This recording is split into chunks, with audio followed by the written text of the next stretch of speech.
அருமையானவர்களே, எப்படி இருக்கீங்க? சந்தோஷமாக இருக்கீங்களா? நிச்சயமாகவே நீங்கள் சந்தோஷமாக, மகிழ்ச்சியாக, ஆசீர்வாதமாக இருக்க வேண்டும் என்று சொல்லி ஆண்டவருக்குள்ளே உங்களை வாழ்த்துகின்றேன். ஆண்டவர் உங்களை ஆசீர்வதித்து நடத்துவதற்கு உண்மையுள்ளவராய் இருக்கிறார். தொடர்ந்து இந்த காலையில் கர்த்தருடன் என்கிறதான யூடியூப் நிகழ்ச்சியை பாருங்கள். மற்றவர்களோடு கூட இந்த நிகழ்ச்சிகளை பகிர்ந்து கொள்ளுங்க. இதன் மித்தமாக ஆண்டவர் உங்களை ஆசீர்வதித்து மகிழ பண்ணுவார். இந்த நாள்லேயும் ஒரு அற்புதமான ஆண்டவருடைய வசனம் என்னன்னு சொன்னால், ரோமருக்கு எழுதின நிருபம் 12ஆம் அதிகாரம் அதனுடைய 1வது வசனம் இப்படியாய் சொல்லுகிறது: அப்படி இருக்க சகோதரரே, நீங்கள் உங்கள் சரீரங்களை பரிசுத்தமும் தேவனுக்கு பிரியமுமான ஜீவ பலியாக ஒப்பு கொடுக்க வேண்டுமென்று தேவனுடைய இரக்கங்களை முன்னிட்டு உங்களை வேண்டிக் கொள்ளுகிறேன். இதுவே நீங்கள் செய்யத்தக்க புத்தியுள்ள ஆராதனை என்று சொல்லி பரிசுத்த பவுல் ரோமருக்கு எழுதும்போது எழுதுகிற அருமையான வசனத்தை பார்க்கிறோம்.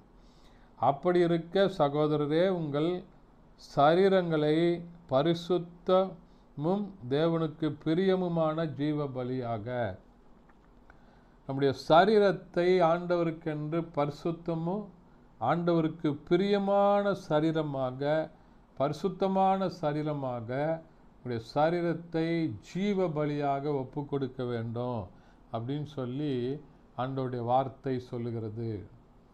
ஜீவ பலி, ஒருவேளை பலி என்று சொன்னால் மரித்து போகிறதற்கு தான் பலின்னு சொல்லுவாங்க. இத்தனை பேர் பலியானார்கள், விபத்தில் பலியானாங்க. பலி என்று சொன்னால் மரணம், அதோட அதுக்கு முடிவு.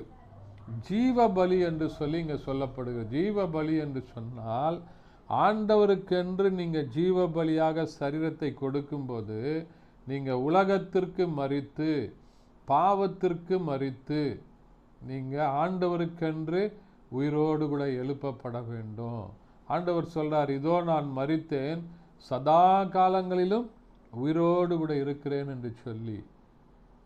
கலாத்தியர் 2:20 பரிசுத்த பவுல் சொல்லும்போது சொல்றாரு, நான் சிலுவையில் அறையப்பட்டிருக்கிறேன், ஆனாலும் இனி ஜீவிப்பது நான் அல்ல, எனக்குள்ளே கிறிஸ்து ஜீவிக்கிறார் என்று சொல்லி. இப்படிப்பட்ட அனுபவத்துக்குள்ளே நீங்கள் வரும்போது, உங்களை பரிசுத்தமாக ஆண்டவருக்கென்று பிரியமுள்ள ஒரு பலியாக உங்களை ஒப்பு கொடுக்கும்போது, உங்களுடைய சரீரத்தை கொடுக்கும்போது, ஆண்டவர் அந்த அவருடைய விசேஷித்த வல்லமையினால் உங்களுடைய பாவங்கள் எல்லாவற்றையும் மன்னித்து, நீங்கள் பாவத்திற்கு மரித்து நீதிக்கு பிழைத்திருக்கும்படியாக அவருடைய பரிசுத்தமான இரத்தத்தினால் உங்களை கழுவி அவர் பரிசுத்தமாக்க உண்மையுள்ளவராய் இருக்கிறார். இதுவே நீங்கள் செய்யத்தக்க புத்தியுள்ள ஆராதனை என்று சொல்லி வசனம் சொல்லுகிறது.